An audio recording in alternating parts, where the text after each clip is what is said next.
So hello, I hope you guys have had a great week. It's the Friday, I think, before Labor Day, and I've been kind of bad at like understanding what day it is. So I think the only reason I know that is because I get all of the sales. Everybody's super on it in the marketing world when it comes to sales. So I always know when to like create my own sales on my stores. So I've been getting a lot of Labor Day emails and stupid coupons that aren't really coupons. You know what that is. So that's the only reason I know that it's Labor Day coming up. But anyways, I wanted to kind of sit here and have, I don't know, just kind of like a freestyle chat. Sometimes I come here and I already have an idea of what I want to say, and sometimes I'm just like, well, I don't really know what to say because my life is kind of boring according to me. But I guess to each their own. You never really know what's boring and what's not.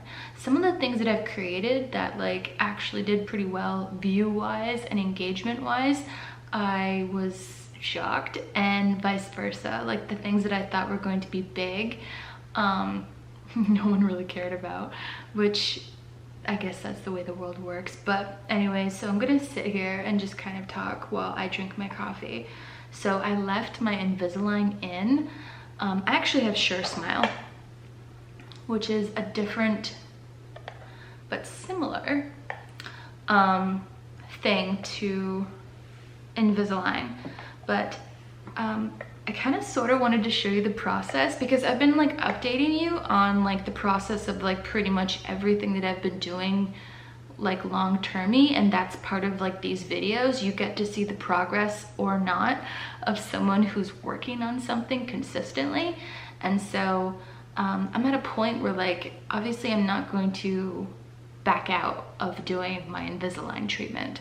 Like even if I left out my trays for like a day, it would put me so behind. So that's why, pro tip, if that ever happens to you and you accidentally like lose your trays or something, like you've had them thrown away by like somebody that like bust your table or something at a restaurant, you had it like wrapped in a napkin or something because you didn't have your case, and like you are waiting for like your replacement trays, you should always keep your previous trays to go back to. So like when you get home, you'll just put in your previous trays and you'll wait for your new trays, and you won't have like this giant gap where like your teeth have been shifting into the right place, and then you know, you have nothing to hold them in place now, and so they're kind of moving back to where they used to be. So anyways, you won't you can prevent kind of how damaging that one little mistake is of like not knowing where your trays are. I guess it's one thing that's like braces versus like trays. It's like you can't really throw away your braces. They're kind of like always stuck on your teeth. But there is something nice about Invisalign. And I've worn it enough. I've worn it for like 3 months so that I guess I could kind of like talk about it. But because I have to like keep track of how much time that I like have them sitting on my teeth and in my mouth or whatever, I decided that I was gonna actually show you how I take them out. It's kind of gross, but if you've never seen it, it's kind of a little bit interesting, not really. But I have to keep track of the time, and I was gonna show you the app that I use too, just cause. So I use Tray Minder. I'm gonna put the link in the description box below. It's like a free app that even if you don't have Invisalign, there's like, I think 20 or so programs that I saw in the settings of this Tray Minder app. It's made by a dentist, and all you do is like you log in, you create an account, and then you select which brand that you're using. So again, mine is SureSmile, and you just select how many trays is your full total of how their treatment plan was created for you, like the dentist that you went to, and then it just kind of like helps you.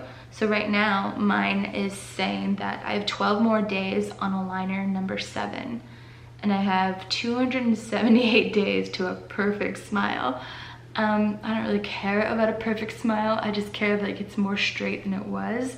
So I don't know, expectations, the whole thing. But as you can see, it like counts down. So if I tap that, it will like come up with like this little toggle thing where I can say how long to be reminded before I put my aligners back in. I'm gonna pick 30 minutes because I'm gonna try to make a shorter video today, but I'm gonna sit here drinking my coffee, not really trying to worry about that. And then it will have this little red icon that says I'm not wearing it. And now I can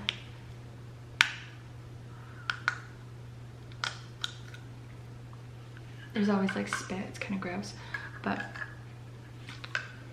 just click them off. I have little bonded things, and that's what you hear with the clicking.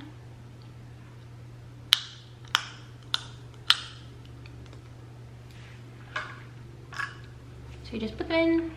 I have one for my car and I have one for in my house, and then I just kind of, it like reminds you with like a sound, and so like you're never really off track as far as what's going on with your treatment. So I just kind of like wanted to talk about the Invisalign thing, the SureSmile thing, because I actually had to like do it sort of either on camera or off camera because I was gonna drink coffee, but I hadn't talked about it, so I was like, maybe I'll just talk about it. Talk about everything else. So sometimes I try to drink coffees or like a pink tea. Like I drank like a hibiscus tea, and like sometimes like dark things can like stain the little bonding things, and so like my teeth are really white, and that's just from brushing my teeth all the time with my electric toothbrush. It got that white when I lived in the desert and I was brushing like kind of a lot. And then I went back to like brushing like once or twice a day. And then when I have this, I have to brush it every time I take it out and put it back in. Especially if I've like eaten or drank something that had sugar, some sort of sugar. So my bondy things are getting kind of yellow, but my teeth are getting white. Very strange. So if you ever wanted to like whiten your teeth, I know I said this when I first got that toothbrush, that electric toothbrush. I mean, they're expensive, but I mean, so isn't whitening your teeth, and it's so gradual. It almost doesn't matter like what toothpaste you use. It's like the frequency in which you brush your teeth. And I always just do it on like the clean level. There's like clean, brighten, whiten, something, whatever. So anyways, if you have problems with, you know, the discoloration of your teeth and you wanted to try something different, but you didn't want to like ruin your enamel with a teeth whitening at home kit, because those are kind of sketch sometimes, try getting an electric toothbrush that's good quality, and try doing it twice a day for like months, and then eventually you see, like everything is about instant gratification, and like pretty much everything that I'm doing is like slow. So slow. But I wanted to show you what's going on with my teeth. So I used to have this tooth way back there, and now it's getting kind of like okay. If you remember, if you can watch any of my videos that I made before the end of May, that's when I had my original teeth, but anything after the end of May, I don't think I've ever shown you my naked teeth for a while. Not that you really care, but it is interesting. So it's kind of like a pile of money, and like maybe it's interesting because if you're investing or trying to invest in this, then this part is interesting to you, but if it's not, then that's fine too. One thing I did want to say is that it's like enjoyable. It's like not enjoyable when my aligners are out. And like I watch so many videos about, I'm sorry, I'm gonna keep like drinking because I have to drink this within like the 30 minutes. So normally I would just kind of leisurely drink, but I wanna kind of do this. So I'm sorry. But some things that I can say about like wearing it is that when I don't have it in right now, because my teeth are shifting, and I don't notice it when my trays are in, but my like bite is constantly shifting because they're trying to correct where it was wrong before. So it doesn't fit. Like right now it feels like my top teeth are like matching up with my bottom ones like way over here, but that's probably not what's happening. It just feels that off, like exaggerated in my head. So that's kind of weird. So sometimes when I eat too fast, like I'll accidentally like grind my teeth like really strangely, and I never did that as I was chewing, because like I don't know where my teeth are gonna like close. It's not uncomfortable, it's just something that I notice when I'm wearing or not wearing the trays. So like also something that I notice is that as they get shifted into their like forever home or whatever, the trays don't hurt. The only one that super hurts so far, and I'm only on tray 7 as you said, but I have 26 trays in total without an extension of my plan. Like that's if everything goes properly. So so far the only one that super hurt was tray 2, and the rest of them are okay. But what I was gonna say was, when you wear these, I noticed that as you get closer to like your tray switching time, which like you should always kind of like switch at nighttime so you can sleep away most of the pain if you have pain from switching, instead of like being awake during the day. It kind of sucks when I go to the dentist and they give me like 3 more trays. They like make me switch right then and there, instead of like taking it back and like switching at night so I can like sleep through the shift or whatever, the majority of the shift of the getting used to the tray. But as it gets closer to your tray switch time or day, it gets kind of like squishy. Like I don't know if it's because like my aligners are of plastic, right? They're just kind of plastic. They're a certain kind of plastic, and I don't really know what the whole thing is, but I just know that as I wear them, they get more and more squishy. Whoops, they're kind of like that. I have like spin all over them, so I'm not gonna show you like up close.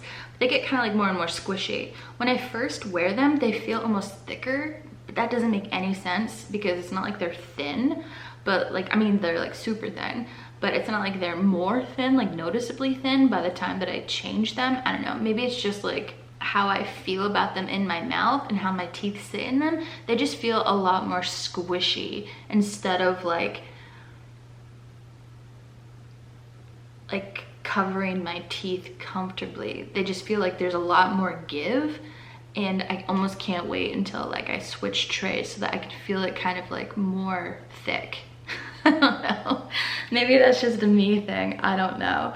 But also something I did want to say, if you're looking into this, something that my dentist said, because I was like, oh, I noticed that there's different types of edging that goes with like the trays. So again, because I have autofocus lock, so it doesn't make that creeper noise of like clicking, I don't know if I can like zoom in and like show you, but do you see how like this is like the outline of my teeth and there's like this top ridge? It's not like scalloped, like cut out around all of my teeth. I originally thought that like that extra plastic like around where like my teeth are was going to like irritate my gums, and it was going to like cut into them. So I bought wax, I bought all these kinds of things to like prevent this whole crap from happening. If I got sores on my mouth, none of that has ever happened since I've worn these. And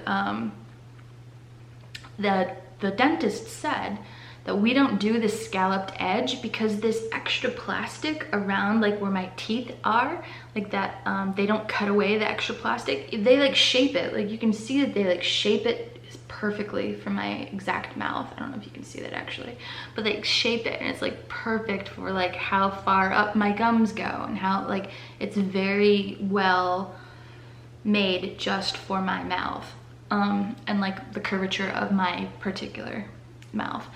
So it's not like just the teeth part is like perfect. It's like the actual gum part up here is perfect too, as far as like the border of things. So that's why it doesn't irritate it, because it like cuts it perfectly. So like laser cuts or whatever. But she said that that extra bit of plastic allows for more support, and it allows for your teeth to shift better, because I don't know if it's like the pressure is divided or like, I don't know, but like she said the scallop wasn't as good for like shifting the teeth, and she wanted to make sure that my teeth shifted well. And so this is what they allow you to pick at my dentist, and it's not for aesthetics. Like the scallopy edge would be nicer, because it would be like a cleaner look if you ever saw like the clear plastic in my mouth, which most people don't.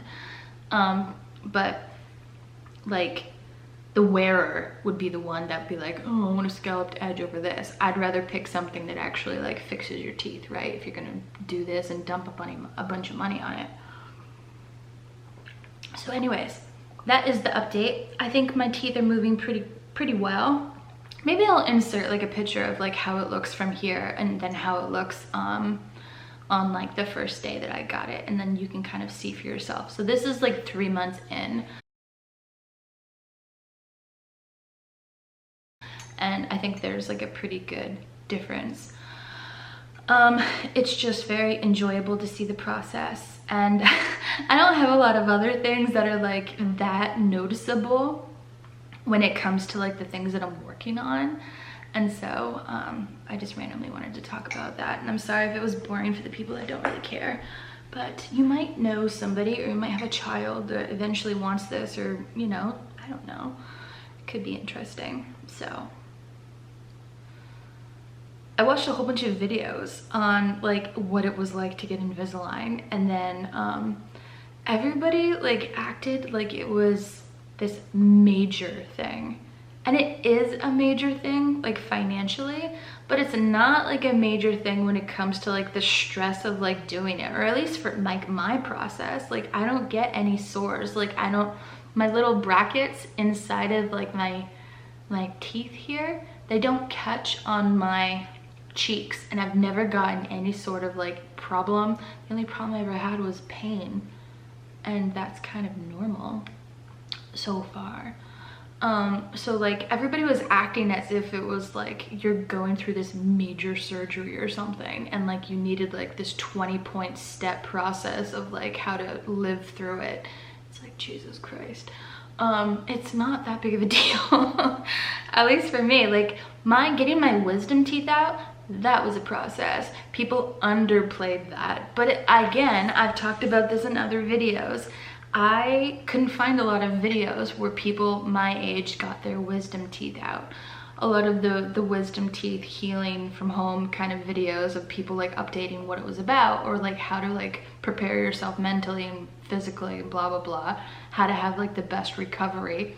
It was mostly people that were much younger, and those teeth have lived in that head for a lot less time than mine. So like my roots were like giant. That was horrible. This is freaking cakewalk compared to that. That is the Invisalign update. So I just went to the dentist this week to get 3 trays. They always do that with me. They give me 3 trays ahead. So I basically see them like every 6 weeks or whatever. I had IPR, which is like the filing. I had IPR the first day, and then I had IPR at my tray 6. So I saw actually the dentist that like started my whole dentist practice. This time I hadn't seen her, and she's like, oh, like the first time I had like my other favorite dentist lady, she's great. She like did the IPR, and I don't know if she's like wasn't as skilled as the dentist that like owns the whole practice or whatever, but she told me, she's like, oh, I don't do IPR usually until like tray 3. And I could hear like the dental hygienist being like, oh, well, she had a bunch of IPR done the first day. She's like, oh. So yeah, my teeth are really crowded, and IPR is literally just like taking little files or whatever, little tools, and shaving it. Like razors on like little colorful wheels, like half wheels. And they just like sit there and like shave between your teeth. And sometimes it doesn't really work with their little shaver thing, so they actually have to get out their tools, and then they have to tell you like, don't move your tongue or else you get it cut off. So that part's not fun. It like makes me like sweat immediately in my chair. Like my back was like drenched because I was just scared I was gonna get my tongues like slashed in half. But I only had to have that twice. I don't know if they were supposed to do it in the very beginning, but that's what they did.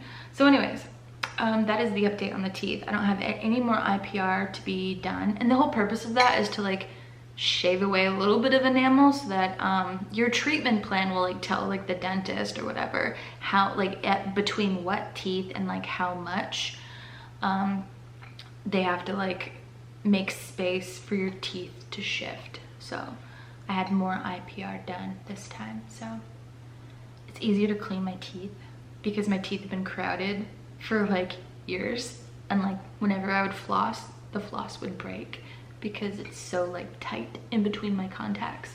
But makes it easier to clean. As they get straighter, it's easier to clean too, so that's what I've noticed.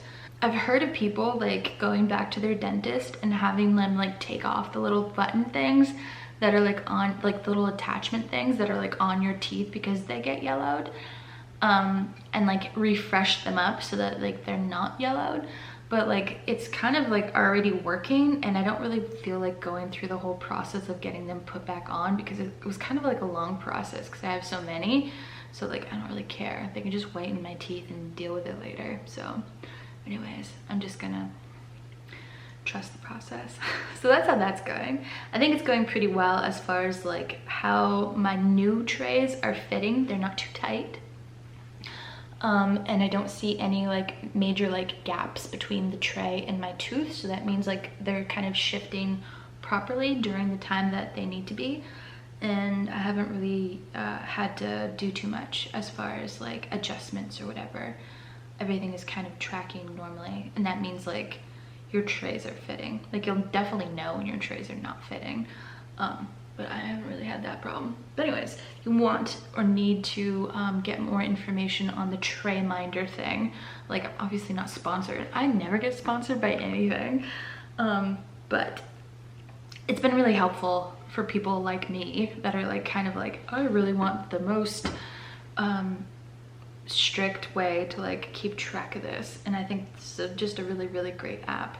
I don't remember if it's like it comes with like ads and then you can pay to like get the ads removed or like what, but like I definitely had the app for free, and then I might have upgraded to like the ad-free one. I'm not sure, but anyways, it's not like a ton of money anyways. But even if you don't care about the ads, I think it's still free. So super good little tool.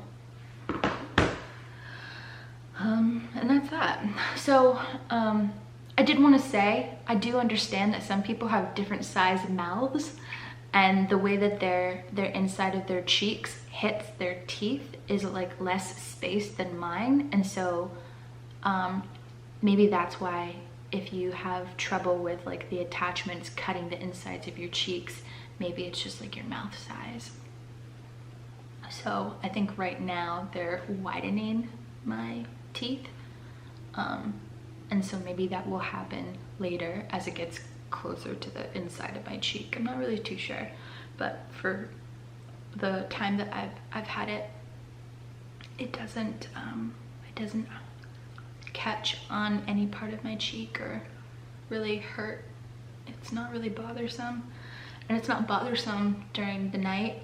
It's bothersome the first day. I think you get pretty used to it. Talking, I don't think I talk with a lisp anymore, so people don't really notice it, honestly. I rarely notice it, and I'm the one wearing it. So that's that. What else? I have been doing a lot of research.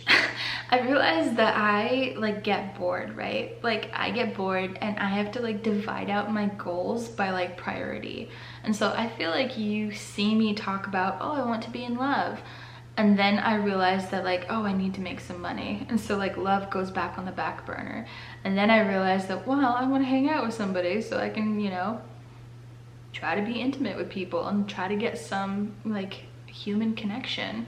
And I don't really want to worry about dating, but I want to do, you know, that I want to do like the step down basically of being in love. I still want a little bit of that, and so that's why I'll talk about my goals on trying to achieve better sex. And so then you'll just see me like not really like talking about that. It's because like I have assessed behind the scenes what needs my attention, but I haven't really communicated that to you. And so it just kind of looks like I've given up hope or something, but I don't want you to think that. I haven't given up hope. It's just that my finances, like it's basic like Maslow's hierarchy of needs. It's like my finances need the most attention, and that occupies a lot of my day. And then what I'm doing for like helping my body, like my acne, my losing weight, my fixing my smile, like all my like getting my body to just feel normal in its body, like all of those things impact whether or not I want to put myself out there. And it's not that I forgot about the goal of like being into like a nice, loving, committed relationship with somebody, because I really kind of want that. I think I'm ready for that, as I've said. It's not that I've changed my mind about that. It's just that I'm behind the scenes deciding to like triage my problems. And so like when it comes to like updating you on a Friday video, it's like, well, this interesting thing happened, and I don't really give you the context of the rest of the whys or whatever. But you don't need the context of the rest of the whys, but I think it's interesting as a viewer that you understand that I haven't given up, and I'm not like discouraged or anything. It's just that I'm triaging the problems that I'm seeing happen behind the scenes, and I'm reacting to them, and I'm kind of like telling you little stories of, you know, what I've been reacting to instead of like my bigger overall goal.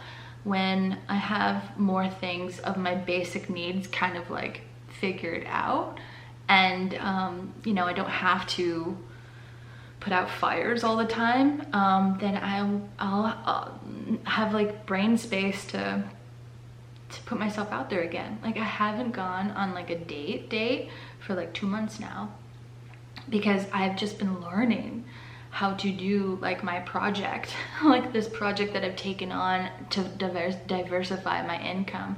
It's like all consuming. It's like literally having like 2 full-time jobs, and I've just been doing a lot of work, like actual work, behind the scenes on just doing that. Like just all of the tasks that go into like building out this extra income.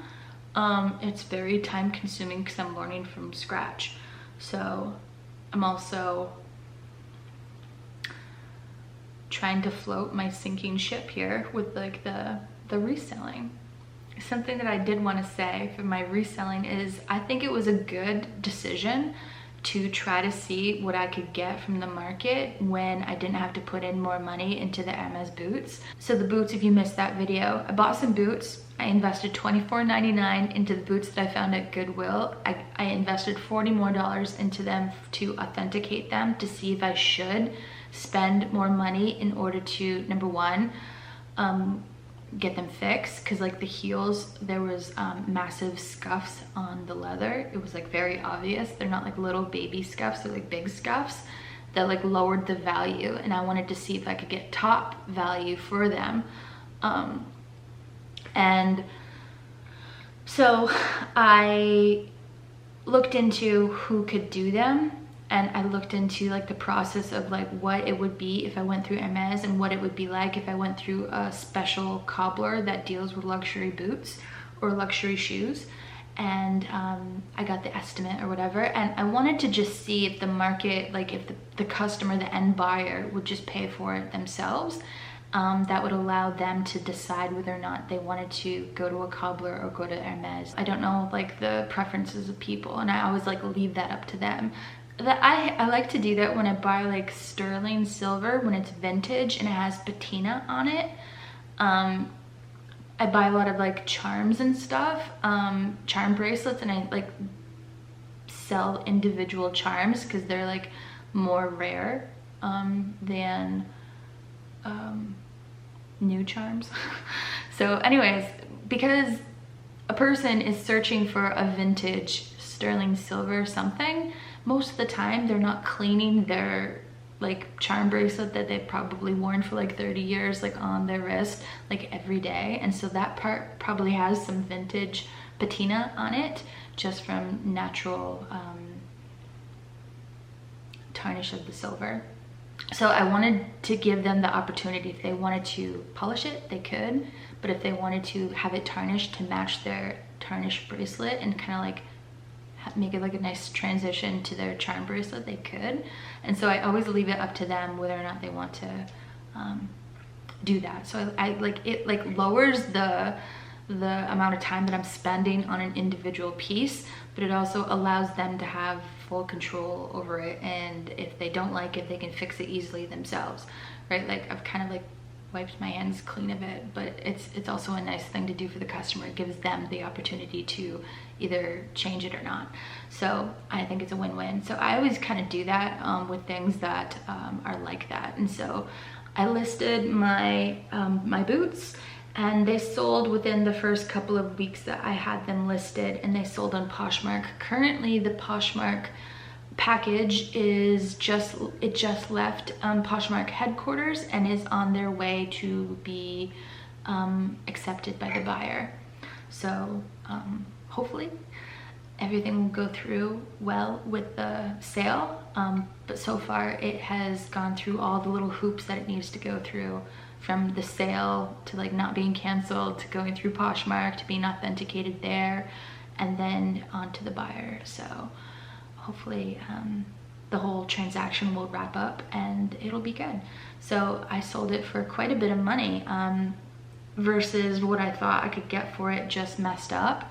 So I'm glad that I tried that, so that was good. So if you learned anything in this video, hopefully if you were interested in some sort of like tactic, that was like my one little nugget of information, like allow the customer to have some, not responsibility, but like what's the word for it? Lately my brain doesn't work very well. Lately I'm forgetting a lot of words. And lately I take a long time to get my thoughts out. So I am going to continue on with my stuff. I just wanted to kind of like tell you about that. I don't really feel like telling you about my medical stuff because that's kind of frustrating, but I have been dealing with that. This week it's just been like assessing the actual tasks that I need to do for myself and then going to do them, and then just telling myself that if I do enough tasks and make the best decision possible, it'll eventually lead me to like breathing room. Like nobody's telling me that I can't do certain things. I've just like triaged in my mind the priorities of the things that needs to be done. Like in the very beginning of this video, I think I wanted to tell you that I've been researching marketing tactics for like my end game. So currently in my situation, while I'm working on my 2 jobs that will carry me out through the entire time that I'm leased here, I always think of like explaining stuff to you in chunks of year, and I always forget that it's not calendar year, it's like lease year. It's just like I break it down for myself, and I think in terms of like, when is my next possible part of my life going to like shift, and I kind of would just want to make the most amount of time during the time where like my life like environment and everything is pretty stable. like I've signed leases or I'm like locked into certain things for a specific amount of time. Therefore, a bunch of knowns are known. And so during that time where a bunch of knowns are known, which is important for somebody who like works self-employed, you can arrange your day and your life and your goals around most of like the hard parameters of the knowns.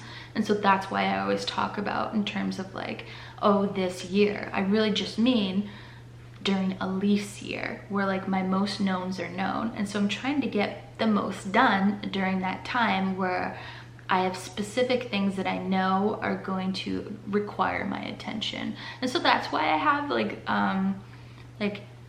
time frames on certain goals. And so that's why I push myself or I don't push myself, because I can either feel like the time frame like creeping, or I can feel like there's a lot of time during that time. So that's why I feel like things need to be triaged a certain way. So if I have a lot of time to like deal with my goal, then you know, I'll be more lenient on that. But if I don't, I need to like shift it and then prioritize it. So hence why, okay, finances are not doing as great and they haven't been doing as great. And so I've made actions towards fixing that. And then I want them to be fixed rather soon so I can go back to having breathing room. And how do I create breathing room? You work really hard and then you get stuff going and then you can coast a little bit. You're not gonna rest on your laurels, but you're gonna coast a little bit. And the whole point of breathing room is so that you can explore. And I wanna get back to exploring. I just had to like buckle down. So basically like this video is kind of boring because I've been doing a lot of doing. Like the things that like make adulting kind of boring. But I think like there's a combination of like your dreams and your aspirations and then like mapping it out actually. And then like doing it. Having your ideas exist in the real world and then having the real world be met with that back. So I think I've been doing a lot of that this week. I just want to like keep it real. Nothing really happened because I was basically doing, and I'm just going to tell you that. Even though I know these are not the types of videos that like get the views. And that's why I don't make a career out of explaining how my life's process goes. It's just the way that it is. And if it like is popular, it's popular. If it's not, it's not. It's all the same to me because I'm just like living it and trying to like do better. But I think it's important that you as a viewer see like there's a mix of things going on. And like for whatever reason, I felt it was important to tell you that I wasn't like wishy-washy when it comes to like what I want. You're just seeing me adjust to what is reality. Sometimes it's like easier. Like we're coming into a season of like, it's just easier to sell things. And so maybe I'll have more time to go on dates because I'll just make more money. I'll have more breathing room, blah, blah, blah. That's just the way it goes when you're in sales. There's periods of time where it's great and there's periods of time where it's not. And you have to like learn new things in order to keep ahead. Most of the time I'm actually behind the curve, I feel like, as far as like what I'm doing. But I'm trying to, while I'm in this kind of grind of like my year to year thing, I'm trying to like learn little skills to like keep me hungry for like my next end game. I think I was trying to like talk about that earlier, but I didn't connect the idea for you fully. And I'm sorry because like my brain's not really working too great, but I wanted to say that. So during this time, I'm still like researching like from a variety of different sources. There's this great, I think I've talked about it before, but there's this great channel that breaks down marketing tactics of like very popular companies, and she's amazing. She's from the UK, and I think it's either called Understitch or Underskin or something. She has two different channels where she explains why a brand works or doesn't work, why it failed, or what they could have done differently. And I've learned a lot about like how brands create hero products, how brands create cash cow products, how brands differentiate themselves from all the competition and like that kind of thing. So I think that's really important for me to learn if I want to build my own brand of something. I have an idea of stuff, but like being just a creator is not enough. Like if you're trying to like keep it in-house and you're trying to do the most yourself. I'm not trying to be everything and I'm not good at everything. But I think in this time where I'm like doing my grindy thing, it can help me aspire to what I want to do.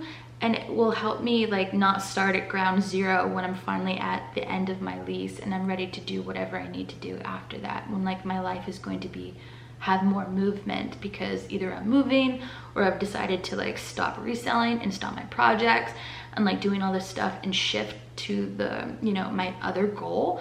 So I'm baby stepping, moving the threshold of like getting closer and closer to what I want to do, and further away from what I don't want to be doing, which is the reselling in these projects. I'm baby stepping into the transition of that era of my life. So I'm doing that by like gathering the evidence during the grind time. So not only have I've been like trying to fix my body and get it situated and like just be a better person in general as far as like how to feel. I'm like trying to be like a good friend still. I'm like trying to be all these things, but I'm also trying to like set myself up, my future self up for like success and not like so overwhelming by just like, I genuinely have hunger for wanting to learn these things, and I'll have an idea of how to set them up and it won't be so like, whoa, when I'm like, it won't be like such a direct transition from like doing this for like 7 years and then totally transitioning into like my own brand. It'll be like I'll have a baby idea of what I'm doing, and that can help me catapult into the transition.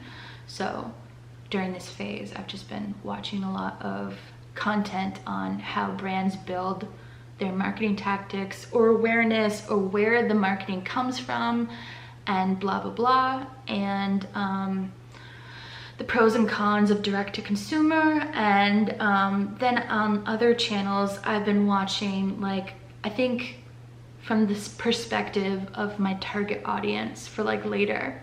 So I always watch Sophie Chohette's videos, and when I first started watching her, she's like a luxury YouTuber. So if you don't know what that means, she basically like goes around and like shops, like window shops with you in Chanel, and sometimes she buys something and sometimes she doesn't. She mostly goes to Harrods, and like they have all like the super brands. I didn't even know what a super brand was until like I saw her videos. But anyways, the transition from when I first saw her during the pandemic to like now, it's like very different in the luxury world. And I would not have known that there was a shift in mindset in the luxury world, and like the people who buy luxury, like the people who spend more than like your average amount on something that like pretty much nobody really needs. They just want it and they want to aspire to it, and it's like this thing, this like quality thing that they're trying to get. Maybe not quality, but you know what I mean. They're trying to like buy something more expensive, and the reasonings behind why they would do that. So I'm building an idea of like what my customer might think like. Even if I don't reach like the type of customer that only seeks luxury, I want to charge more for my product than like what Target would charge for like a pleather bag or wallet or like belt or something like that. Like I want to charge like a bespoke kind of thing, because that's kind of what I want to do, and I want to like price in enough breathing room for that kind of thing. So I'm learning how the consumer thinks about a product, and like, are they happy or are they not with that product, and like the shift of culture right now.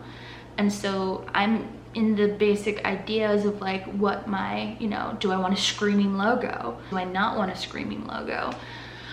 All that kind of stuff. So it's like there's pros and cons to both of that. There's like, it's really interesting. The screaming logo is like your free advertisement, but like a subtle logo is more like the people that you attract are more like you're in the know, and it's like a quieter, more exclusive club. Like if you know like the Celine belt logo, that's way less noticeable to like the majority of people, I think, than like the Louis Vuitton monogram logo. Like everybody knows about that.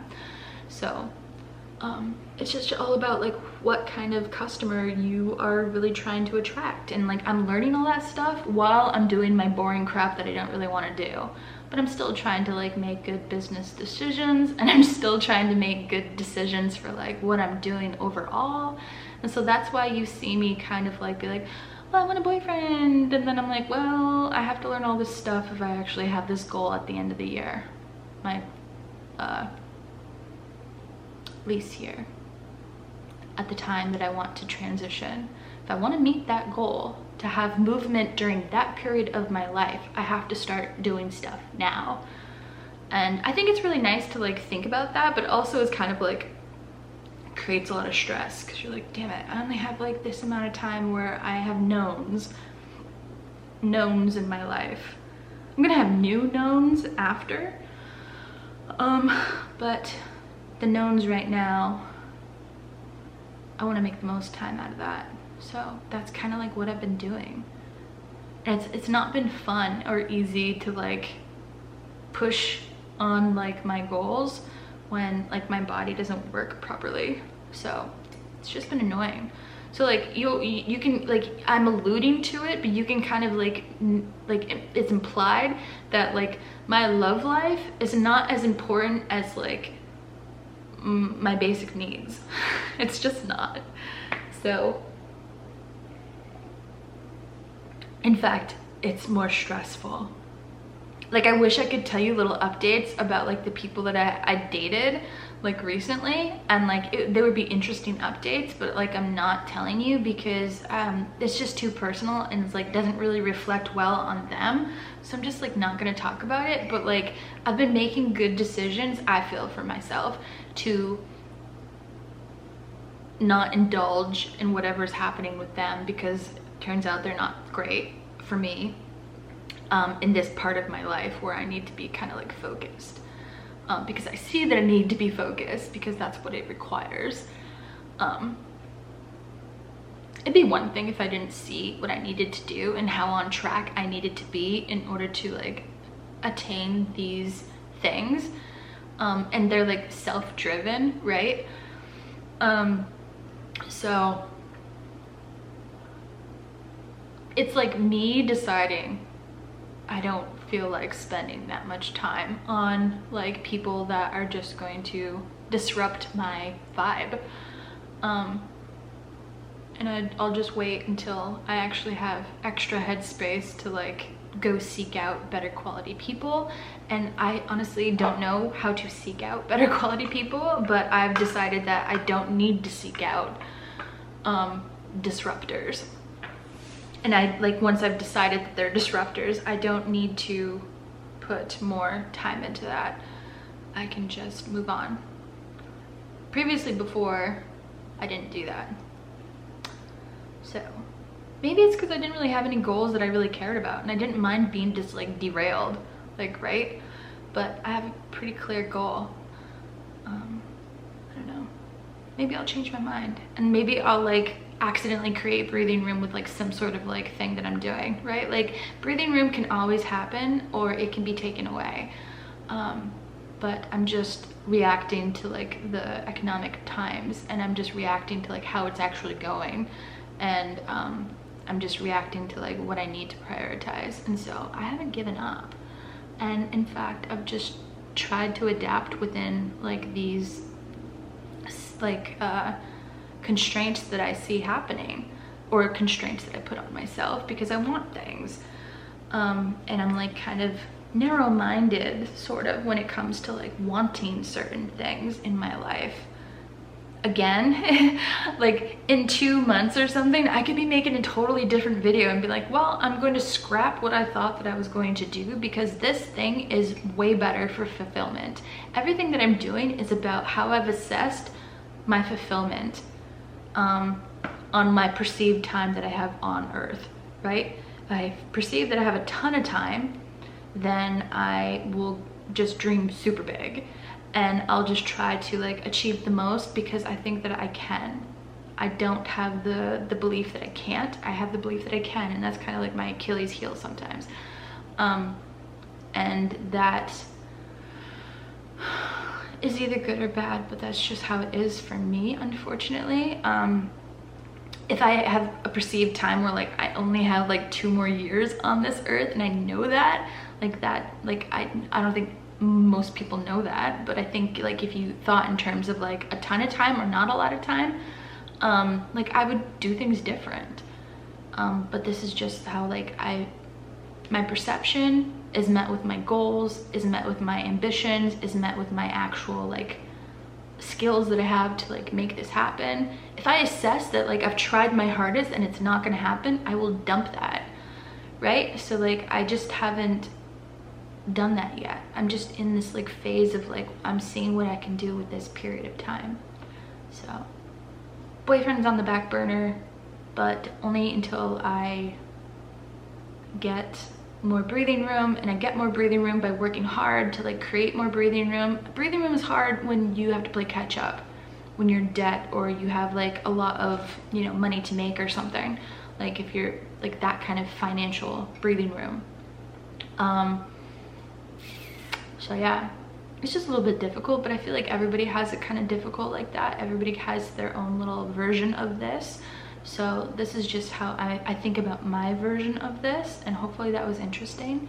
And I'm going to finish my coffee and brush my teeth and put my aligners back in. So I'm sorry I talked so much about the aligners, but anyways, I wish I would have like seen this type of video when I first got my Invisalign. And I know that it's like, or SureSmile, whatever the hell. So anyways, I talked a lot about different things, but I hope you enjoyed this video. I hope you have a wonderful, well, you're not going to see this until next week, but I hope you have a wonderful Labor Day, whatever you're doing. I'm just going to work on my goals, so I hope I crush it. I hope you crush whatever you're doing, and I will see you guys very soon. Take care.